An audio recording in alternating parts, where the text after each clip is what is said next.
You've been an amazing governor, amazing congresswoman, and now you're going to make it even better Secretary of the Department of Homeland Security. So I think sometimes in D.C. we tend to complicate things. There is a current Secretary of Homeland Security.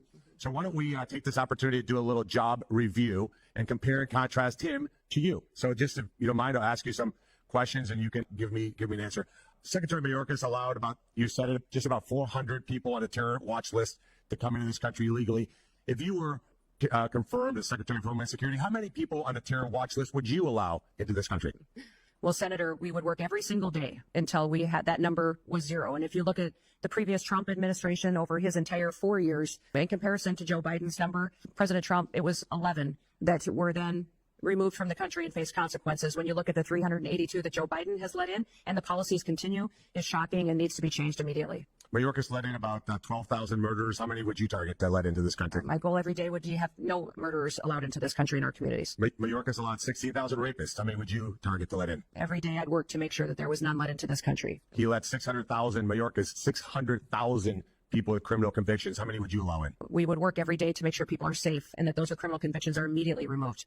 How many private jets would you have the United States taxpayers have fly into foreign countries to pick up people to bring them here? Yeah, Senator, we will no longer be undertaking that mission of the Department of Homeland Security. So not 700,000 individuals on private jets over the last 4 years. You would not have any. No, I'll be working with President Trump to put in place his agenda and adherence to our federal laws. And how many illegals will you plan to house in luxury hotel rooms in Manhattan at a cost of $6,000 per month? Sir, clearly, Senator, during this election, the American people said they did not support that and that would not be a part of this new administration. How about sex change operations for illegals? How many of those would you suspect you would fund? Senator, I believe that the Department of Homeland Security will be reevaluating its mission in this country to not allow that going forward under President Trump's goals. And if you had an illegal migrant that was in this country and they committed a crime, would you offer them airfare from one state to another to evade law enforcement? Sir, I will be following this nation's laws and the Constitution and make sure that all laws are adhered to. And if you'd been the head of the Department of Homeland Security a year or so ago, would you have closed a detention center in Georgia that would have allowed the release of somebody charged with a crime? Sir, I don't have the specifics to that situation, but certainly that would not be something that I would want to have under my watch. So just to be clear, Lakem Riley would be alive today if you had been the Secretary of Homeland Security. Oh, Senator, my hope is that would be true, yes. Let's switch to another part of the disgraceful immigration laws that Biden and Mayorkas, who objectively, by the way, has been the worst cabinet member ever in the history of the United States of America. Let's talk about temporary protective status.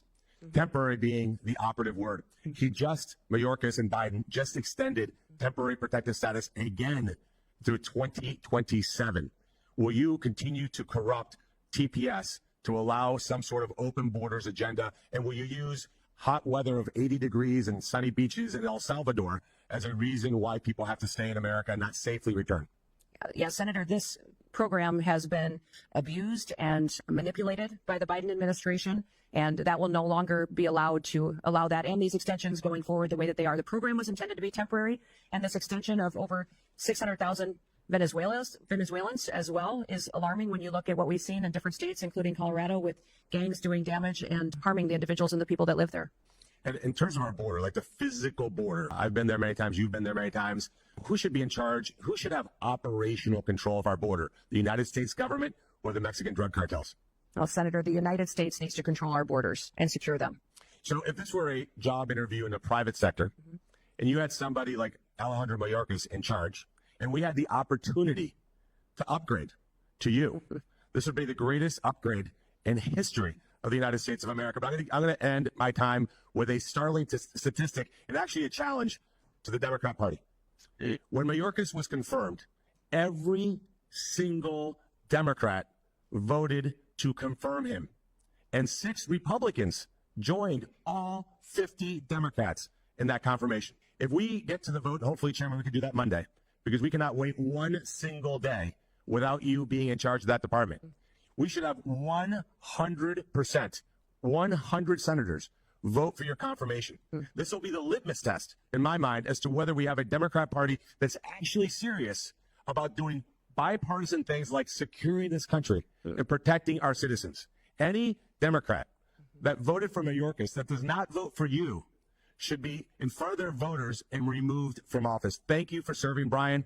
Thank you for being here, for putting up with the nonsense that you guys have had to put up with over the years. You are going to make an amazing Secretary of Homeland Security. Thank you for being here.